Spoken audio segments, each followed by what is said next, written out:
Hey everyone, today we're going to tackle one of the most important verbs in Spanish, tener. If you've ever found it a bit tricky, you're in the right place because we're going to get this figured out for good. So, if you're learning Spanish, has this ever happened to you? You say something like, estoy hambre, thinking you're just translating I am hungry directly, only to find out, well, it doesn't quite work like that in Spanish. But hey, don't worry about it. It's a really, really common mistake. Today, we're going to unpack the logic behind using the verb tener, so this kind of mix-up becomes a thing of the past. All right, let's start with the key idea. It really all boils down to one fundamental difference in how Spanish and English think about certain feelings and states of being.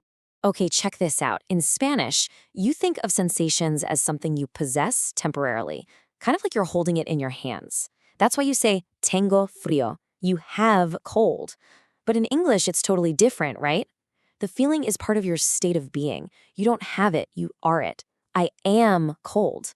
That's the huge conceptual shift we need to make.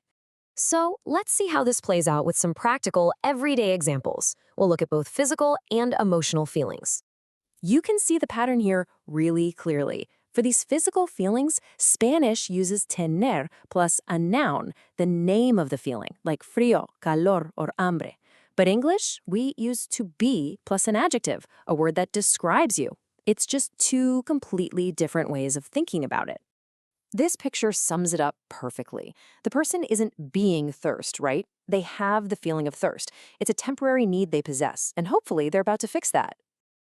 And this rule doesn't just stop with physical feelings. It also applies to states like being sleepy or afraid, and even to more abstract ideas. For example, in Spanish, you aren't right, you have reason. Tienes razón. You literally possess the reason. How cool is that? Okay, now for a big one.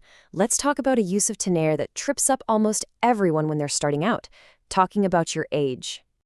See, in Spanish, you aren't your age, you have your years. Think about it.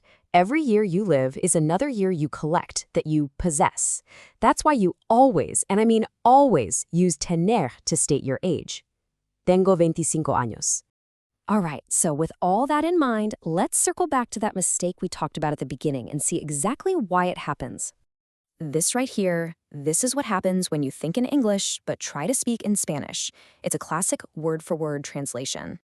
And this is the right way to say it. If we use our new logic, the feeling of hunger is something you possess. So you say, tengo hambre. So here's the crucial takeaway. You have to stop translating word for word.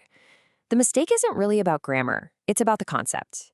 You're trying to copy-paste the structure from one language onto another, and it just doesn't fit. Awesome. Now that we've got the theory down, let's put it into practice with a quick little quiz. You ready?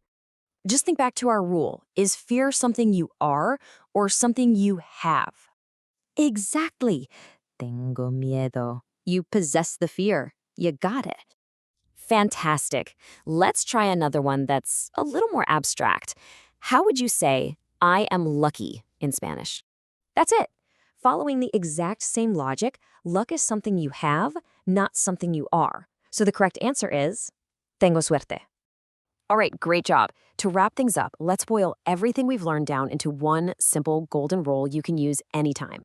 Think of this as your new mental cheat sheet. Whenever you see a phrase in English like, I am hungry, just pause for a second, ask yourself that key question. In Spanish, is this a feeling you have? And as we've seen, the answer is almost always yes. That'll point you straight to the right structure, tener plus a noun. And this is the most important point of all. If you remember just one thing from today, make it this. Stop translating words. Start translating the idea.